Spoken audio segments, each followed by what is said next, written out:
Today we're going to make another video.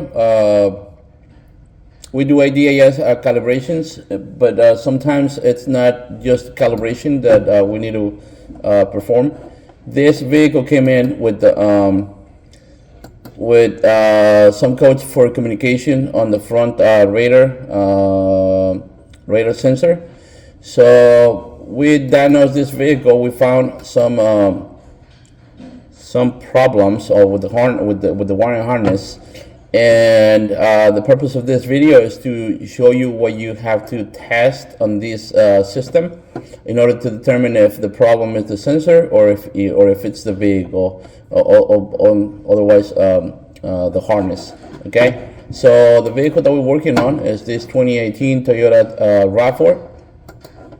On our diagrams, I had some issues finding the color diagrams for this particular system, but I found something for reference. So on this system, this is the millimeter wave radar sensor assembly. So we're going to take a look at two diagrams. The first one is going to be this one, which is to show that we have ground on our pin 1, and we should have power with our ignition relay energized on pin number 8.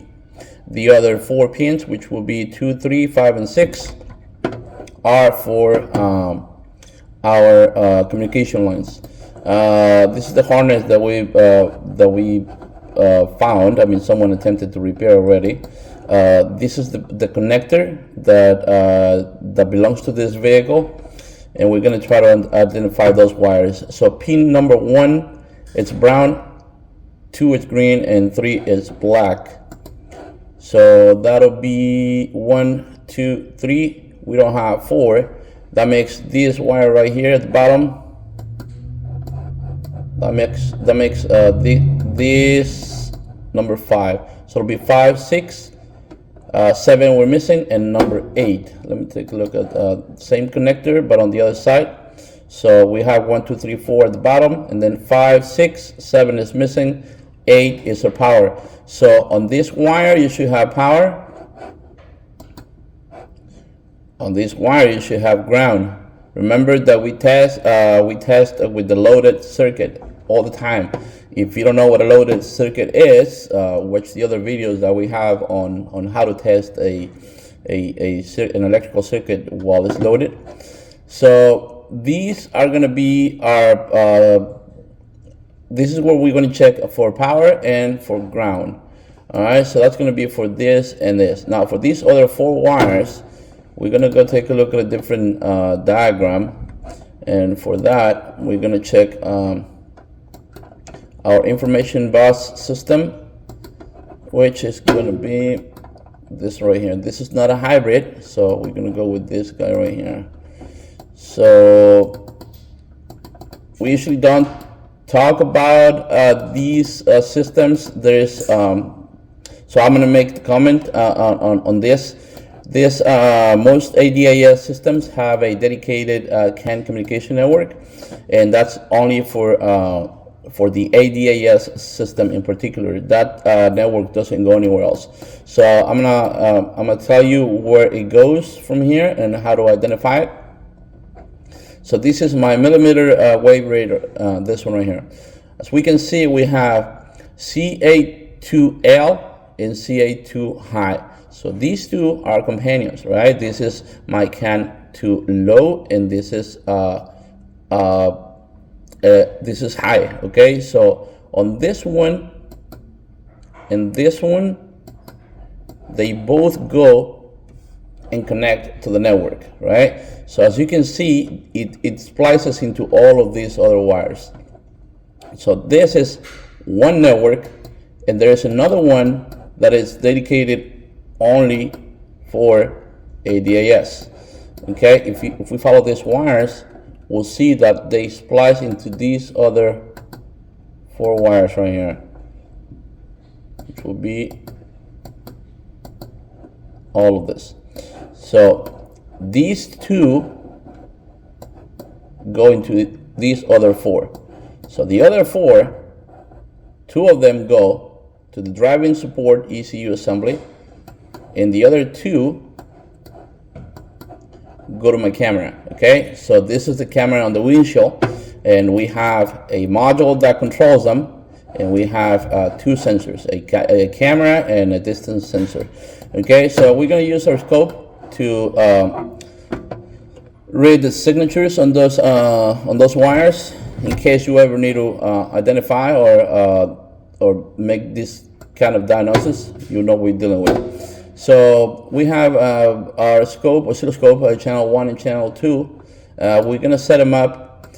As always, I always recommend to start with a 20-volt screen, so you'll get whatever you can see on those wires, okay? And then you adjust based on what you know you're gonna be looking for. So being this communication network can signals, we know we're going to be talking, we're going to be dealing with 2.5 to 3.5 and 2.5 to 1.5. So everything should fit on a 5-volt window, right? So that means that from here, that's my 0. From here to here, it's 5. And this one's still at 20. So we're going to drop it down to 5. Now we can see the signatures. These 2 signals, they should mirror each other. Not only the voltage should be correct, they should be a mirror, one from the other. So let's just measure the voltages. For that, we're gonna have to zoom into the signal itself, and we're gonna add a trigger here on channel A. So we're gonna trigger out of this signal on channel A, right? So that's on channel A, and where did my trigger go? Okay, it went somewhere else because I'm zooming in. So we're gonna drop the timing, and we're gonna try to pick that right there. Okay, so if you're not familiar with what we're doing right here, I mean, these look like healthy CAN communication signals. We're gonna do a couple of measurements, voltage measurements. Okay, so we have this segment that is off a little bit, but most of it's a 3.5. So that's one of the measurements that we're gonna make, and the other one is gonna be this one right here. We're measuring this line to this line. I cannot exactly tell you why is it that some of them are off a little bit, but the average measurement, the average voltage that you're gonna see, it's 2.5 to 1.5 on the low and 2.5 to 3.5 on the high. So which will be pretty much like this right here.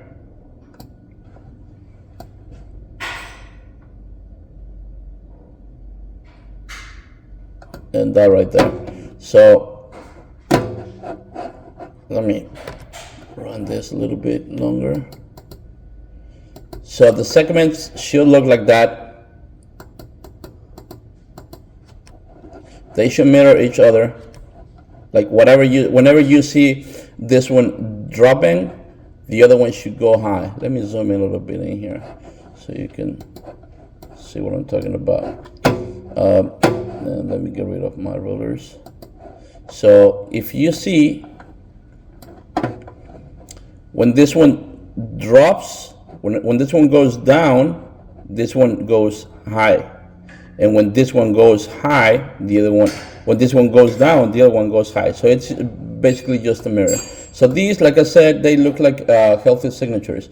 We're pulling these 2 readings out of, not that one.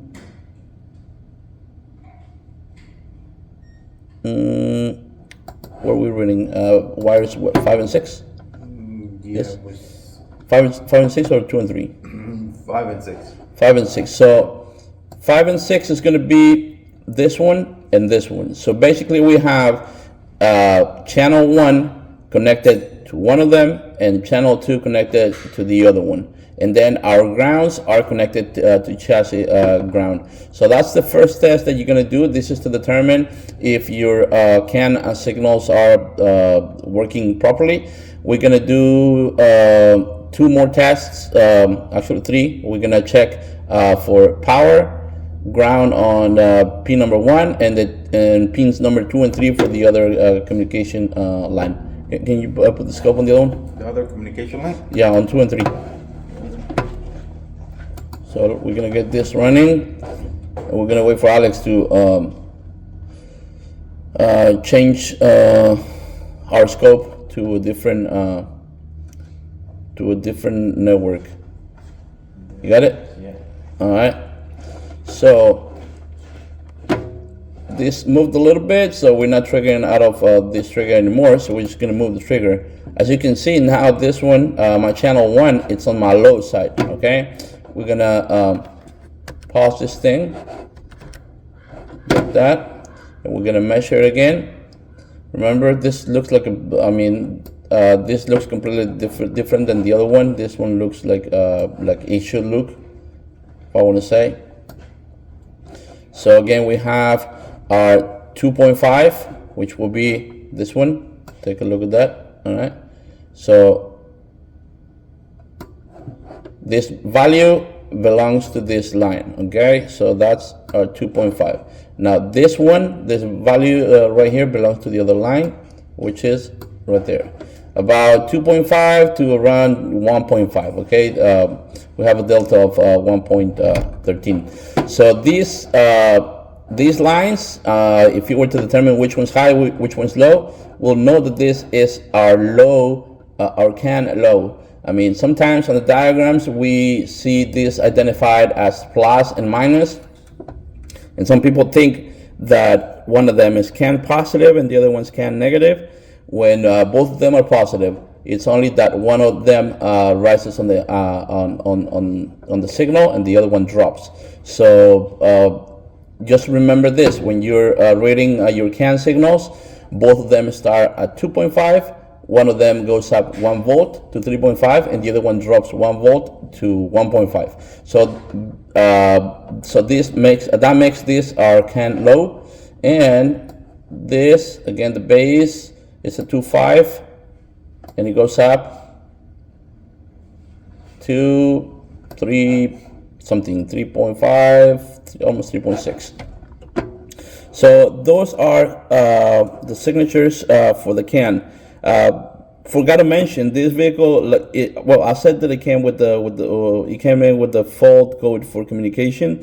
The problem it's very simple. I mean, we didn't have power on this wire, so and the problem was right here. Okay, but that's gonna get corrected. I don't think we're gonna replace this harness. I mean, we're just gonna fix it up and repair this the proper way and get it on its way. So that's how you check for your CAN signals. Now we're gonna go ahead and do 2 more checks. We're gonna use only our channel 1. So we're gonna turn off this guy right here, and we're gonna go up in voltage.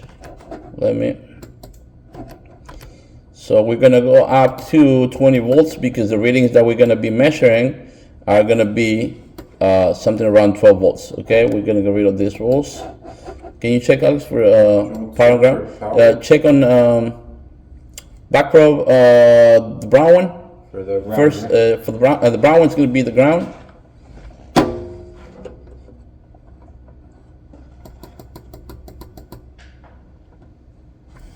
I think your ground moved.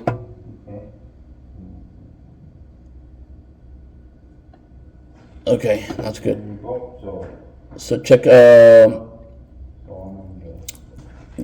Ground? That's your ground? Yeah. Okay. Go back over there. Check it again. Connect it and then disconnect it so I can see here. Okay. Hold on. Let me get rid of the trigger. So you're touch the needle with your finger. Over there? You're touching it. Yeah. Let go. Let it go. Touch it again. Touch it. Okay, let go. Let go. Okay, now touch it. Touch the wire. Let it go. Okay, so that's our ground level, and we're gonna so that wire it's got a good ground. It's a 0, and then we're gonna check the other one.